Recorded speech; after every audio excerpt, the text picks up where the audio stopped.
Hello everyone, welcome to Brian's vlog, and what we're doing today is we're doing a reaction video of the Cristiano Ronaldo story and what's been said, and I'm going to comment on my perspective of what I think how his morale is and what he's thinking of, and then also I want to talk about other channels, how they've ridiculed him, other Man United channels. They don't see it as a player's point of view coming towards the end of his career. So apologies for the light not there. I'm trying to get that sorted, but it's natural sunlight, so bear with me. So, pinpoint for first is Ronaldo itself. Anybody who is within my age grew up watching Ronaldo from a very, very young age. I'm 44 years old, so I've seen Ronaldo all through his career. I've seen what he does, how he does things, and I've seen him as a player. And unfortunately I didn't get to see him watch, but I know people who have, and says once you see him on the pitch, it's the intensity and the character that he is just it's unimaginable. So I just think it's unbelievable. So, but that's who he was. Like, he came from Porto, came from nothing, like in the streets, being the person that he was, and literally had to sort of, it was more or less in the back garden doing whatever he needed to do to believe in what he wanted to do. And through the years went to Porto. Porto played United. Whenever he was at Porto, he knew he had to fight for the team, but whenever he went to United's a whole different ball game.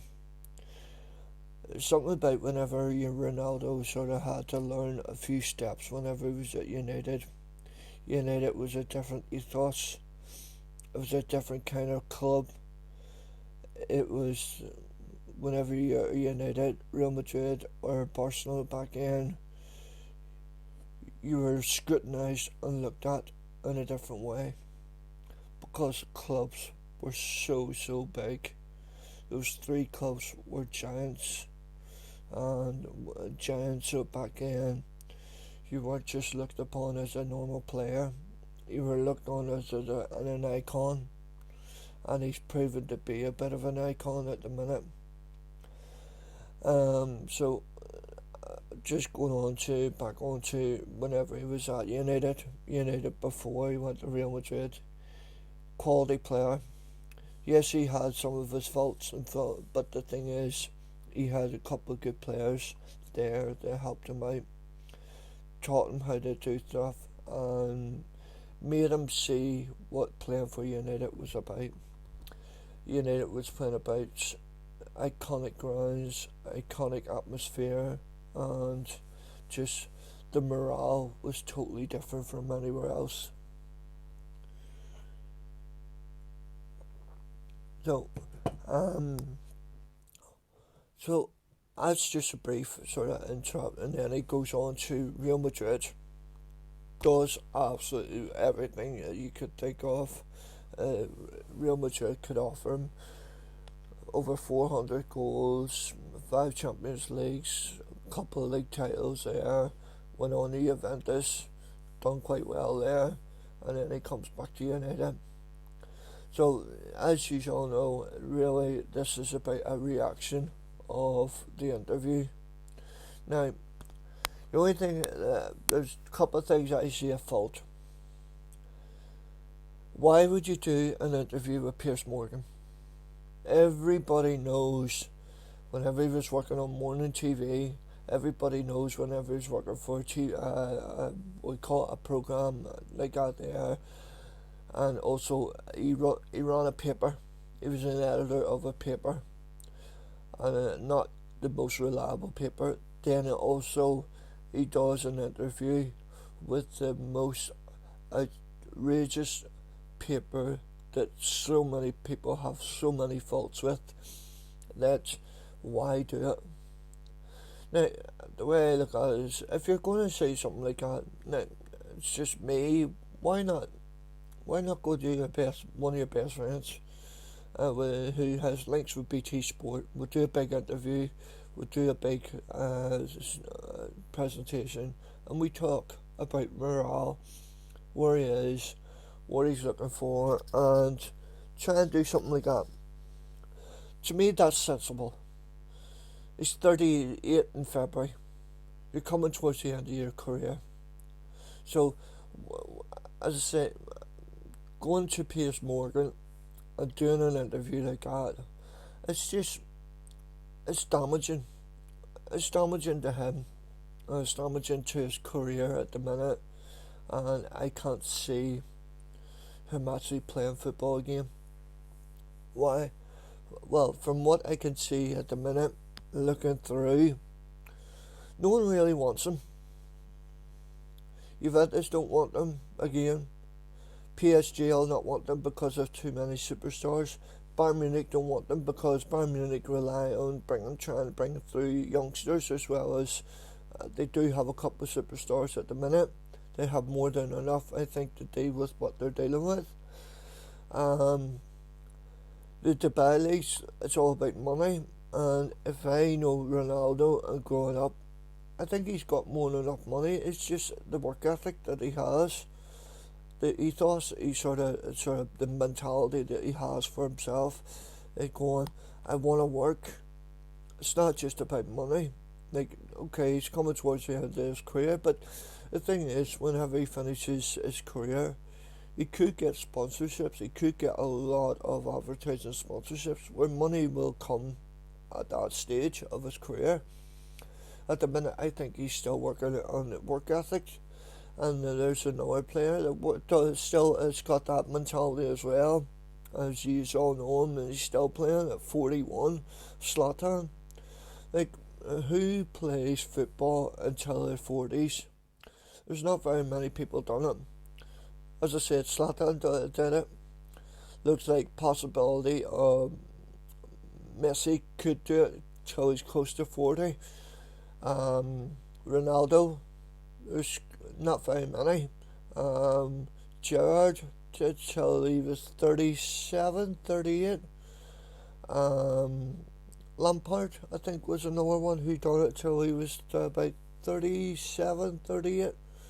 So I think he's beating them at the minute, but so he's thinking of himself, right? I still want to work, I still want to play, I still have this desire of playing and play a high level. That's all well and good, and he's keeping himself fit.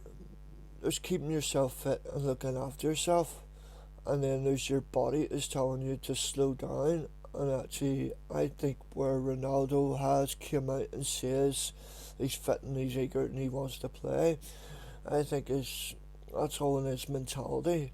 I think his body is now, he is still fit and looking after himself. He's still doing all the maintaining and look after himself, but even still at that age, your body is still trying to tell you, do you know what, it's time to slow down a wee bit. But maybe his mentality is going, do you know what, I'm not ready to slow down. I don't want to slow down. Slowing down to me is not good for me. It's not what I want. It's not what my future holds. Maybe he's thinking I have at least another 3 years. And his body is telling him, that's what his mind saying. His mind saying I have 3 years, but his body and the way he's treating it, he'd be lucky to have at least another year and a half. Now, if he slowed himself down to progression, he could possibly have at least another 3 years, but he's going to have to be a substitute. He's going to have to look after himself. And say, where he's telling the interview and sort of telling Piers is just, I want to play and I want to play every game, But the manager maybe doesn't see that. He says, do you know what? And I can see where maybe Ten Hag's coming from. Ten Hag is looking at him and going, hold on, mate, you played 20 years at the top level. You're a professional. Your nutrition is maybe a top dog, and it's been the best. Your nutrition and the way you treat yourself, you could actually teach a lot of youngsters, and you could probably teach a few of the first team how to change their morale and nutrition and stuff like that. You could be an influence into the club, not be a hindrance. And I think that's where maybe Ten Hag has looked at it going, do you know what? Bringing Ronaldo on, and I've only known him, Ten Hag has only known him for a short time. He says, I could do this, I could help him out. Not only help him out, but I say what we could maybe do is talk to him and say, right, I need you also to be an influence to the younger generation, the ones that are coming through, because there's a few youngsters that are coming through that actually I think with your mentality, Ronaldo, you could actually influence him and make him a lot better person and make him a lot better player. Because anybody who knows football, it's 10% skills, 90% attitude and mental. So that's facts that is known before. You could have all the skill in the world and do well, but the rest of it's all mentality. So if you don't have a mentality but you have a skill, you're not going to be a good footballer. You're not going to last. So, and whenever he was talking about the stuff, whenever he was talking to Pierce about the stuff with the family and that there, I am skipping on a wee bit, and I'm sorry, but so whenever he was talking about that there, that is something that should not be questioned, something that should not ever be questioned. Your girlfriend has literally had twins, or she has two babies, twins, yeah, and one of them has died, and one of them is in hospital, and it's not looking good. Now, I watched the interview, and what he has said, maybe the club chief executives, some of them have said they didn't believe him and stuff like that. Now, if that's questionable, and the chief executives at United have said we don't believe you, then that's on the chief executive, on their mind, and just going, that's up to them in how they present themselves, because they don't look good. Not only does it look good, but the thing is, they're showing they don't trust a high quality player, and a player that's played at absolute top level. They're not willing to trust and believe in him. Whenever a family goes through something like that, you gotta take every minute and every time to think of them. Think of the family. Football goes out the window when something goes on like that. You don't worry about football. When someone goes through that there, you take the sensitive and the more morale responsibility and say, right, Ronaldo, do you know what? We know you're going to miss pre-season. We know you're going to need time. But trust me, it will affect your football. But the thing is, you need time off. You need time off, and you need to sort of get yourself straight and get yourself with your family, because your family needs you. Your family needs you to be a part of it, and sort of whenever morale's down and whenever your girlfriend's going through that, because that, to me, is a sensitive atmosphere, and your girlfriend or your wife or anybody, they need you. They need you 100%. They don't need you part-time. They need you 100%. So that means, from my perspective and looking into it, football's out the window. You don't care about football for the meantime. No matter how professional you are, you do not worry about football. Football is last option.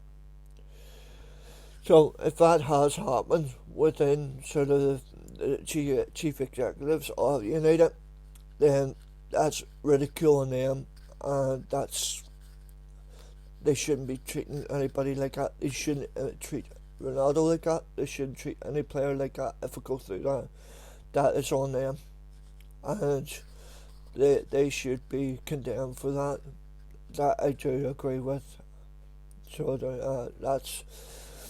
Then he goes on to speaking about Ten Hag, how he doesn't trust him.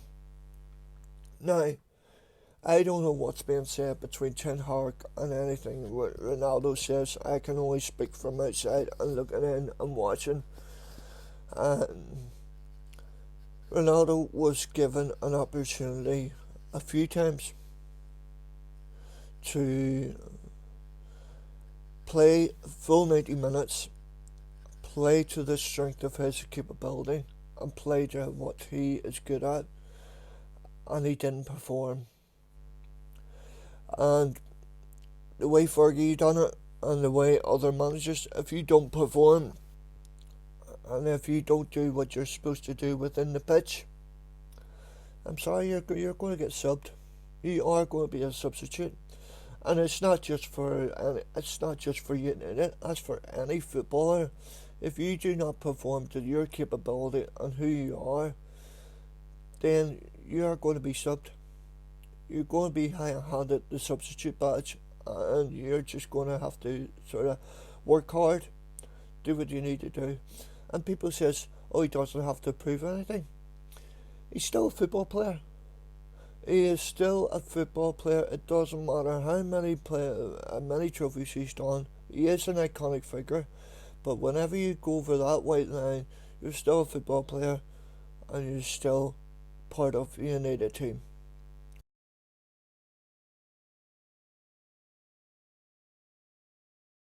People get traded. Yes, you will have a wee bit more respect because of your longevity and the iconic things, but you're still a football player. You still have a job to do. And if you're not doing your job, then I'm sorry, you're being substituted. You're being taken off. Or you're coming on for the last 10 minutes. Or you're coming on for the last 20 minutes. And you've got to prove a point again. Now, does he like that? No. Does that hurt his ego? Yeah. And I'm sorry, Ronaldo, but he's the boss. So whenever he's the boss and he's looked at, and Ronaldo's got to look at it nowadays, is football is not about it's not about games.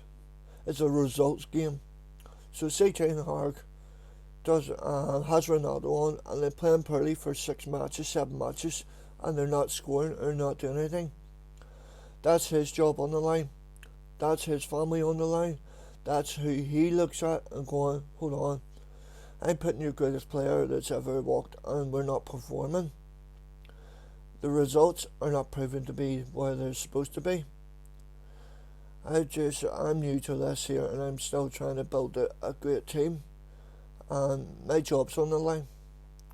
We have gotten very bad results within, say for instance, you do have Ronaldo on for 6 games and the results are terrible. You're going, Ronaldo, I'm going to have to drop you. I'm also going to have to drop 1 or 2 others, but you are being dropped, and I'm going to try something else. And say the results going back up. Then you prove your point. As a manager and as someone out there who is a manager and in the managerial business and has a results business and has to do results, facts, that they're judged on results, and results get them points and get them trophies, then there you go. That's it. That's the fact as it is.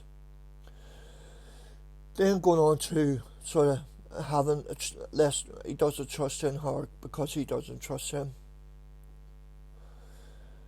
Ronaldo, he's only known you 10 minutes, 15 minutes. Yes, he knows who you are, but he doesn't know you as a player. And no matter is it trust or not, sorry, but you still have to prove a point.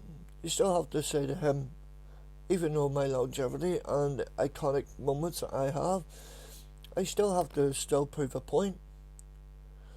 Like, there's for instance, I'm going to say, I'll say something like this.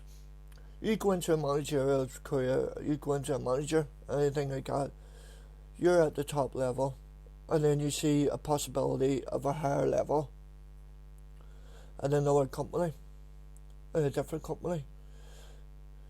Whenever you go into that new company and you get that new job, do you start off where you were before? No.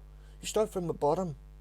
You start from the very bottom and you work yourself back up, and then also whenever you work yourself back up from your previous job, you're a higher level now, because there's a lot more expected of you. A lot more expected of someone in a higher job, then there's a lot more scrutiny. Now, Tim Hart went over to, he was at AX, yes, he was at AX, and he did a remarkable job. Before that, he was at Bayern Munich as an assistant. Then he went to AX, then he goes on to United. United's a different level from AX. AX, he done wonders and he's done everything. He comes into United. He has a superstar that says, oh, don't have any respect for him because he doesn't have any respect for me. He's in a new job, he's up at a new level where instead of being here, he has to be there. He has to deal with a superstar like you. And there's other people, there's other 27, 28 players, plus the youth academy he has to think about too. Ronaldo, I think you're being a bit selfish here on this aspect of it. I think you are thinking of yourself and you're not taking into context where he's at. He's in the job less than 6 months and he has a lot of pressure to deal with. As you know yourself, United is an iconic ground, an iconic atmosphere. It's a theatre of dreams. You know that yourself. So, what do you do? So, I do think he's wrong in that. I think he has to look at it and go, you know what? It's wrong with me. Maybe I shouldn't have said what I said about him and sort of disrespecting me. I have no respect for him, but he has no respect for me. I think he's wrong in that. I like it he has come out and says he's wrong for leaving the ground early. Now, he hasn't said that he's wrong about sort of rejecting coming on. Doesn't matter if it's 2 minutes or not. You're still part of the squad. You still have to come on. You're paid to do a job. If a manager came to me and says, oh, I need you to do this. No, I don't want to do this. No, I have to do the job because I'm paid to do the job. Doesn't matter if it's 2 minutes, 1 minute, or 50 seconds. You still have to do your job. You're paid 500 grand a week. You're paid to do your job, not sit in your arse. So, I like that he did say he regrets going out early, but he doesn't regret coming off the bench. So that, I think he's got to look at it and go, do you know what? There's 2 wrongs you've done. You've 1 right at the minute, and you have 2 wrongs. Now, coming on to the Glazers, and what he said about the Glazers, he's right in that. The infrastructure at United since Fergie and David Gill left is diabolical. Ground needs fixed up. Carlton needs looked at.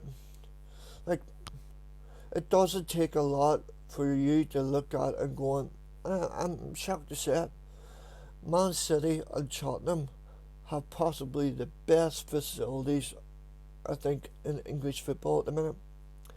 Man City have a second ground that they use for their women's football, and it's a brilliant stadium, and they use it for the under 21s and the 18s. If you got something like that there at United, playing women's football as well as the under 21s with the women's football, and you've done the right publicity, you'd be bringing in more money.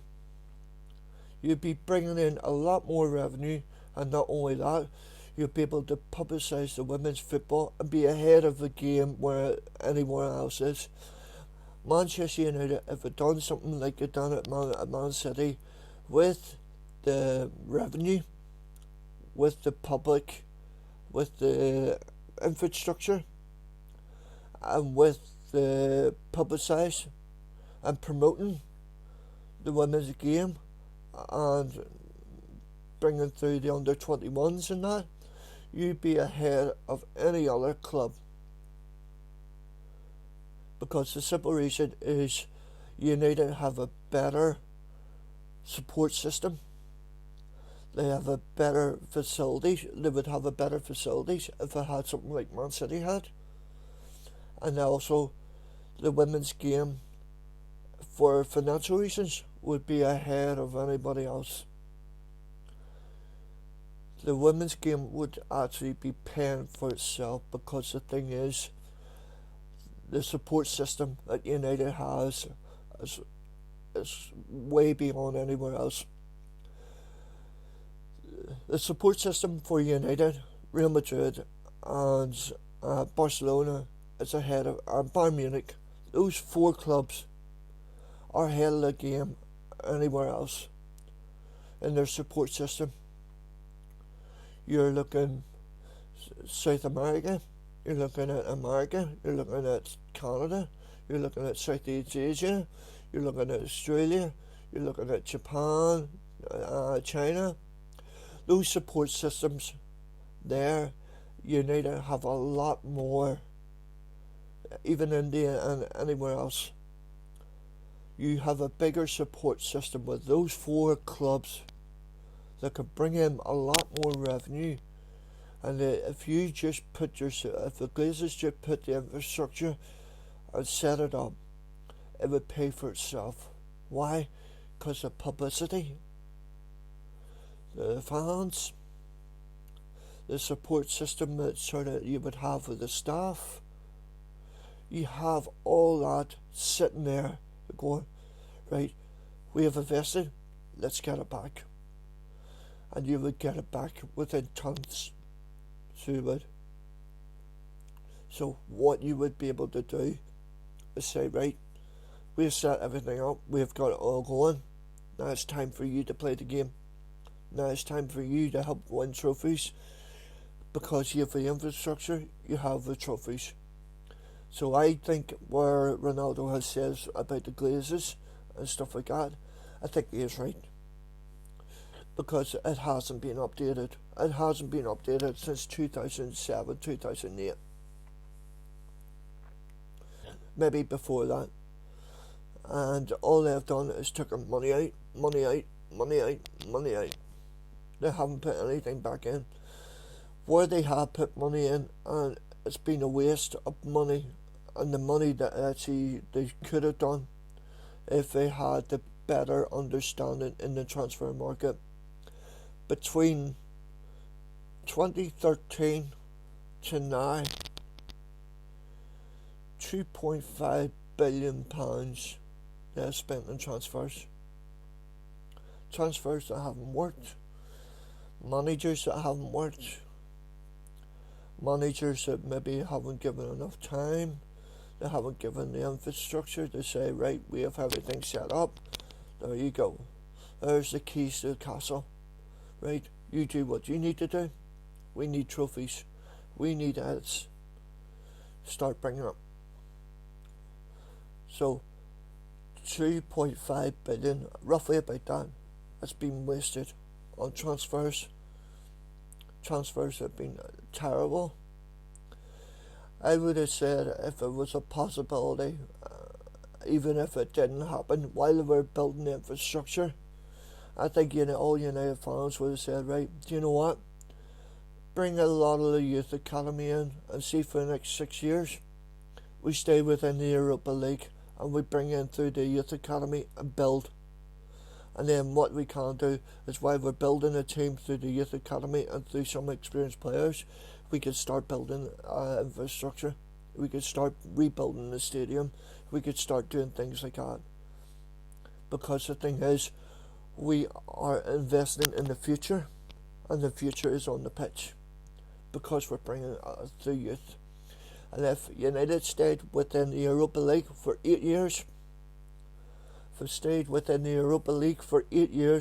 got towards semi-finals, even a couple of finals, or even sort of knockout 16, and done well, and even done well in cups through that there, I think United fans would say, right, okay, we've done okay for 6 or 7 years. Now the ball's rolling.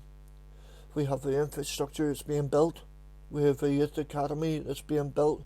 We have some of the youngsters coming through. Like, there was a guy, there was a match of the day presenter, and you all know him. He was a Liverpool defender. Says you can't win leagues with kids. Fergie proved that wrong. Now, if I looked at it now, and if it was me, I said, right, do you know what? We've got a decent enough midfield at the minute. I would say, you know what? See, next year, even in January, I'd bring a couple of young defenders and learn off Varane, who's a World Cup winner, Champions League winner. Okay, maybe having injuries, but I would be learning off him. I would say to Ronaldo, regret what you said, or apologise for what you've said. And what we do is we put a few youngsters beside you. While we're playing games, they learn off you. They learn how your mentality works, and they learn how to play as a centre forward. And then what we're able to do is we're able to progress towards the future. How? Because we have Ronaldo on board. We have him on board. So whenever he says about the Glazers and not investing and sort of going stuff like that, that's how you start things. Ronaldo needs to look at it and go, do you know what? He is right in saying that. He is 100% right in saying that. So, I just think, me personally, I think people are being maybe too over-critical, because I don't think Ronaldo's accepted it yet. He's coming to the end of his career. And anybody who's in their football career and stuff like that, 35 to 37, your career's done. Now Ronaldo's 37, and he's still going okay, but I don't think his mentality is ready to say I'm finished. I think deep down in him, he's still thinking he's 30. He still thinks he's 30 years old. He's still got a lot more years left. I'm sorry to say, Ronaldo, and it pains me to say that you're not, buddy. You're 37 years old. Football's coming to an end. The thing is, my generation and anybody who's watching this, we've grown up to love you. You and Messi have both been iconic figures. You have brought football to a new generation, but not only that, the banter and the rivalry that you both had, and I know there's no proper rivalry there, but the banter and the rivalry that has been there, you've the pecking order has been made. It'll never be made again. That kind of rivalry and that there ethos will never happen again. We will not see something like that again. What you have both done for football is iconic. Pele, iconic figure. George Best, iconic figure. Ronaldo, Brazilian Ronaldo, iconic figure. Ronaldinho, iconic figure.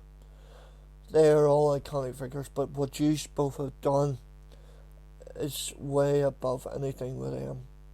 You've changed football for the better. and it's been nice to see.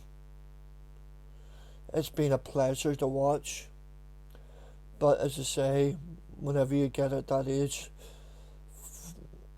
you don't play football up until your 40s or anything. You used to have been lucky enough, and there's one or two others.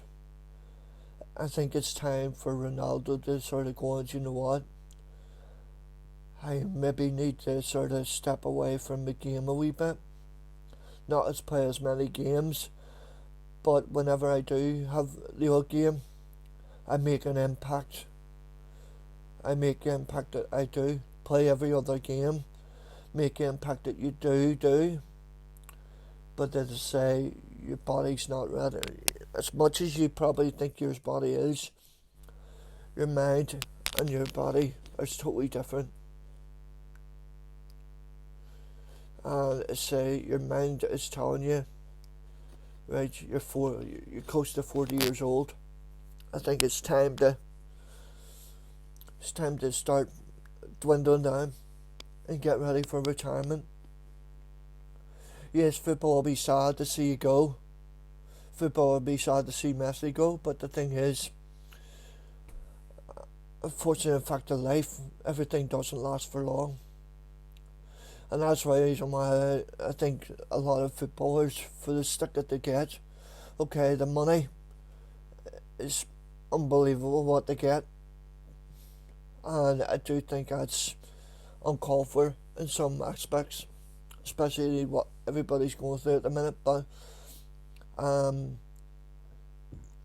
do think a lot of footballers between 30 to 35, your average footballer, they start thinking other avenues. Ronaldo, you have an opportunity of, I would say, maybe hundreds of avenues to go down once you've finished football. For who you are and what you do. The only thing I would say is to Ronaldo is openly apologise. Sit down with your manager. Sit down with Fergie, possibly Rio, and say, I did it wrong. I done it the wrong way.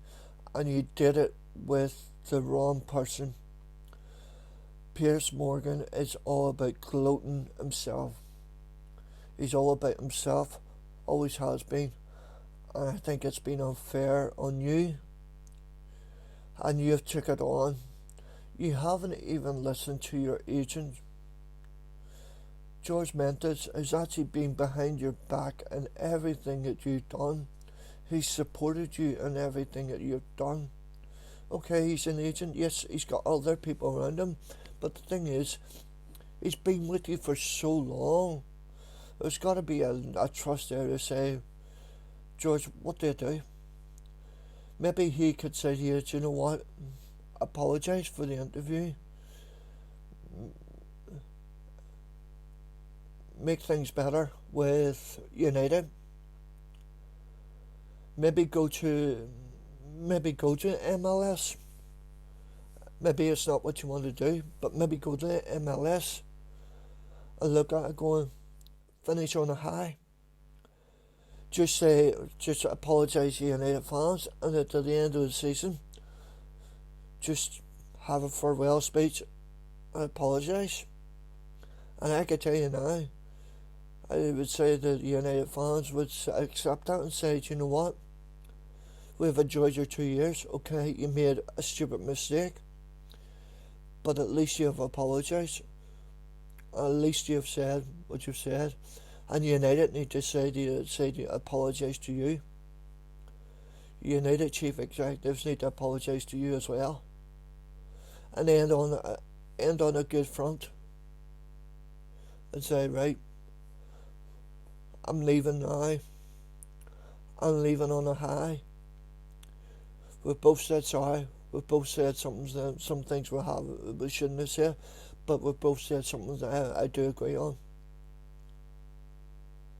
And I think, just from that perspective, I think Ronaldo and United end on good terms and say, right, I'm finished.